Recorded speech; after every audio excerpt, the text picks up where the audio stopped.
The Federal Reserve's new Beige Book for August rolled in, and it's a recipe for broad, steady growth that is neither too hot nor too cold.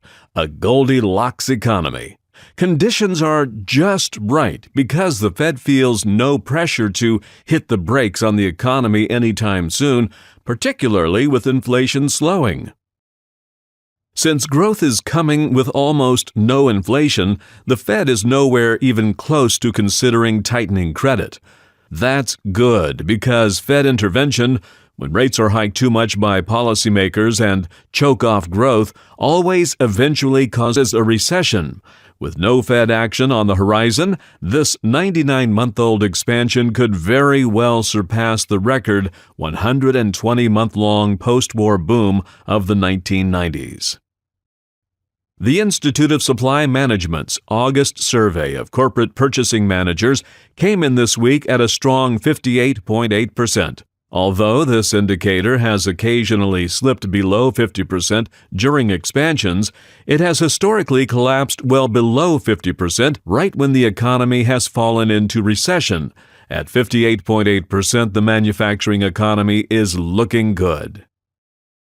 The ISM's Manufacturing Purchases Index is calculated monthly based on 10 equally weighted components. One of the 10 measures new orders. The New Orders Index is a metric of business orders entering the pipeline at large manufacturing companies and a good way of judging growth in the weeks immediately ahead. At 60.3%, new orders in August were exceptionally strong. Of course, the manufacturing sector accounts for only about 12% of the U.S. economy. The non-manufacturing services sector is more important to American prosperity. While it has limited history dating back to only 2008, the survey of purchasing managers in non-manufacturing strengthened from 53.9% in July to 55.3% in August, staying well above the 50% line where recessions become a concern. The forward-looking component of this indicator showed new orders rose to 57.1% in August. This indicates the pipeline for non-manufacturing companies, 88% of the economy, is loaded up with new orders in the weeks immediately ahead. One caveat is needed here. The hurricanes that hit Houston and Florida are likely to cause some business disruption and create some new uncertainty. With the economy cruising along at a sustainable pace and almost no inflation, a recession, the most likely cause of bear markets, is not on the horizon, but bear markets have occasionally occurred during expansions. The Standard & Poor's 500 stock index has repeatedly broken its all-time record-high price since the start of the year in a new strong leg of the 8.5-year bull market.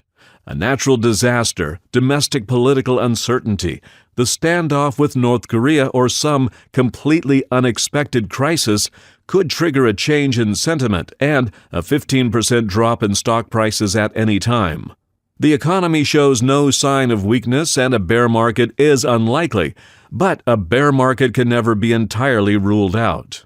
However, Goldilocks conditions have set in motion a virtuous growth cycle that could continue rolling along, and stock prices could be driven much higher still. As financial professionals, we are an authoritative and independent channel for news about wealth management. Please subscribe to our email newsletter to see our reports on your smartphone once a week.